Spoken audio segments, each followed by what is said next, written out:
Ava Brooks is returning to her home in Southport, North Carolina for her friend's engagement party. When her and her friends party just a little bit too hard, the night ends in tragedy with the death of a passerby. They all take a vow of silence, but a year passes and it finally looks like someone is out for revenge. Now, they're all on edge as a mysterious fisherman begins picking them off one by one. This is I Know What You Did Last Summer.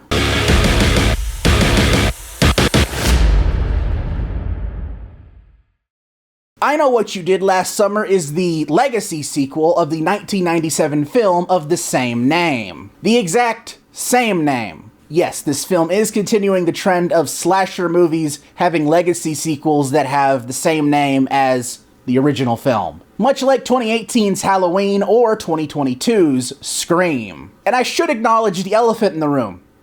This jacket doesn't fit me. I'm looking like Chris Farley over here, but significantly less funny. Fat guy in a little suit. I look like I should be taking a paper boat from Pennywise. Or trying to sell you fish sticks. Do you like fish sticks? That tangent aside, I Know What You Did Last Summer more than continues the trend of legacy slasher sequels, but is kinda dull. This is mainly due to the fact that the characters of the film are extremely uninteresting, and the writing definitely doesn't help. The film isn't horrendous, I guess, because the actual slasher is pretty cool, but it's lacking that thing that gets you hooked. I truly did not care for a single character in this movie. The actors themselves are fine, but the characters themselves are beyond interchangeable. I guess I like the main character Chase Suey Wonders the most, but I swear I got the two guide leads mixed up on multiple occasions. And I gotta admit, it was pretty cool to see Freddie Prinze Jr. in a film again after so long. I mean, sure, he plays the same slasher survivor character that Jamie Lee Curtis and Neve Campbell play in their respective legacy sequels, but come on, give me this. We're never going to get that long-awaited Scooby-Doo 3 we desperately deserve. Mainly because he's the problem.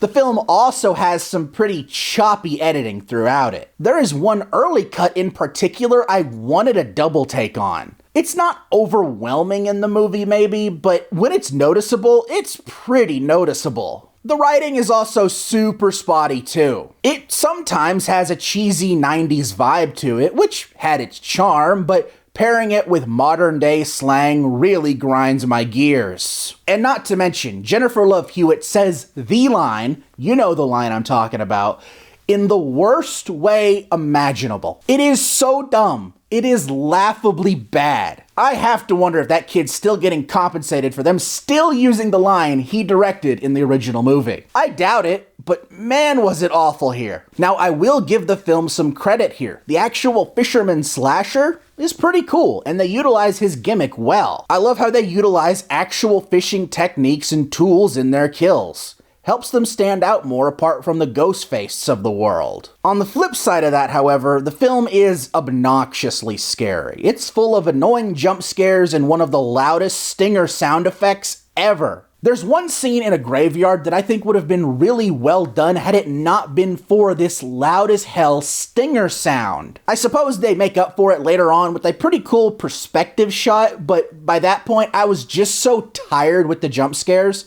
I was happy to see anything else. But here's the thing. Now, I can't speak for everyone as I am far from an I Know What You Did Last Summer connoisseur, but I can't help but imagine this film isn't setting well with the diehard fans. I truly hate to play this card, but I saw the twist of this movie coming a mile away. Never in my life have I expected a movie to give away the twist with one singular word. Perhaps it just comes down to circumstance, but using your context clues and what you've actually seen in the movie, you probably should figure it out pretty quickly. And what happens is one of the dumbest things any legacy slasher movie has ever done. And that says a lot, because Halloween Ends exists. Now, people have criticized what happened to Dewey in Scream 2022, and I get that, but this is significantly worse. I can't even make the connection joke I want to make because it's a spoiler. Who thought that was a good idea? When it comes to legacy sequels with the same name as the original film, I definitely didn't like this as much as Scream 2022, or even Halloween 2018. At least it's better than The Exorcist Believer.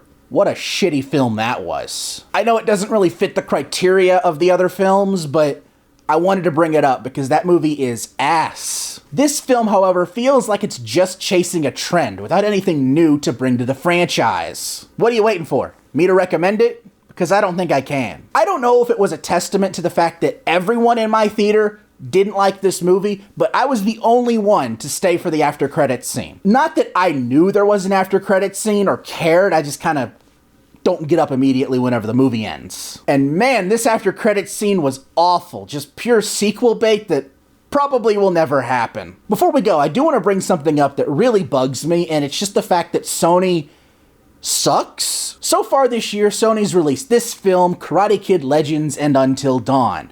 And 28 years later, but that movie's good, so I'm letting it pass. Meanwhile, Sony sells their one big hit to Netflix. How are you so incompetent as a movie studio? You sell your biggest movie, your most critically acclaimed movie this year, to the competition. And people wonder why I want Spider-Man away from them. I hope you all enjoyed this review, and if you did, please consider hitting that like button, and if you want to see more, hit that subscribe button and ring that bell to be notified when my next review drops. Until next time, I'm Quentin Dunaway, hoping you will keep it cinematic.